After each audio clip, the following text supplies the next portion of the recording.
Hello friend, मैं प्रतिमा Singh cutie FM 5.5 दिल में आपका स्वागत है। दोपहर के बज चुके हैं 12। मैं आ गई हूँ बहुत ही प्यारी, बहुत ही खूबसूरत सी मोटिवेशनल स्टोरी लेकर के। तो आज की स्टोरी का टाइटल है बीता हुआ कल। तो आइए स्टार्ट करते हैं। बुद्ध भगवान एक गांव में उपदेश दे रहे थे। उन्होंने कहा कि हर किसी को धरती माता की तरह सहनशील तथा क्षमाशील होना चाहिए। क्रोध ऐसी आग है जिसमें क्रोध करने वाला दूसरों को जलाएगा तथा खुद भी जल जाएगा। सभा में सभी शांति से बुद्ध की वाणी सुन रहे थे, लेकिन वहाँ स्वभाव से ही अति क्रोधी एक ऐसा व्यक्ति भी बैठा हुआ था जिसे ये सारी बातें बेतुकी लग रही थी। वह कुछ देर से सब सुनता रहा, फिर अचानक ही आग बबूला होकर बोलने लगा। तुम पाखंडी हो, बड़ी बड़ी बातें करना यही तुम्हारा काम है। तुम लोगों को भ्रमित कर रहे हो। तुम्हारी ये बातें आज के समय में कोई मायने नहीं रखती। ऐसे कई कटु वचनों से सुनकर भी बुद्ध शांत रहे। अपनी बातों से ना तो वह दुखी हुए, ना ही कोई प्रतिक्रिया की। यह देखकर वह व्यक्ति और भी क्रोधित हो गया और उसने बुद्ध के मुंह पर थूक कर वहाँ से चला गया।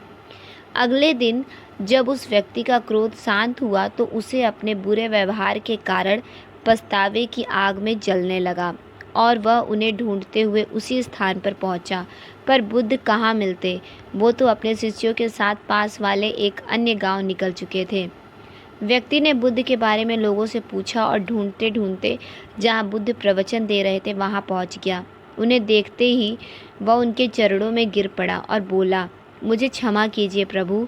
बुद्ध ने पूछा, कौन हो भाई, तुम्हें क्या हुआ है, क्यों क्षमा मांग रहे हो? उसने कहा, क्या आप भूल गए? मैं वही हूँ जिसने कल आपके साथ बहुत बुरा व्यवहार किया था। मैं शर्मिंदा हूँ। मैं मेरे दुष्ट आचरण की क्षमा याचना करने आया हूँ।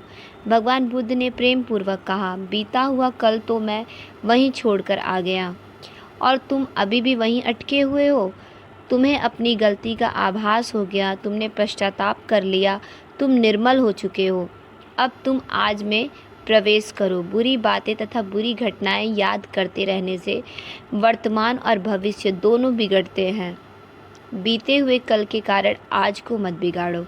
उस व्यक्ति का सारा बोझ उतर गया। उसने भगवान बुद्ध के चरणों में पड़कर क्रोध त्याग कर तथा क्षमाशीलता का संकल्प लिया। बुद्ध ने उसके मस्तिष्क पर आशीष का हाथ रखा। उस दिन से उसमें परिवर्तन आ गया और उसके जीवन में सत्य, प्रेम व करुणा की धारा बहने लगी।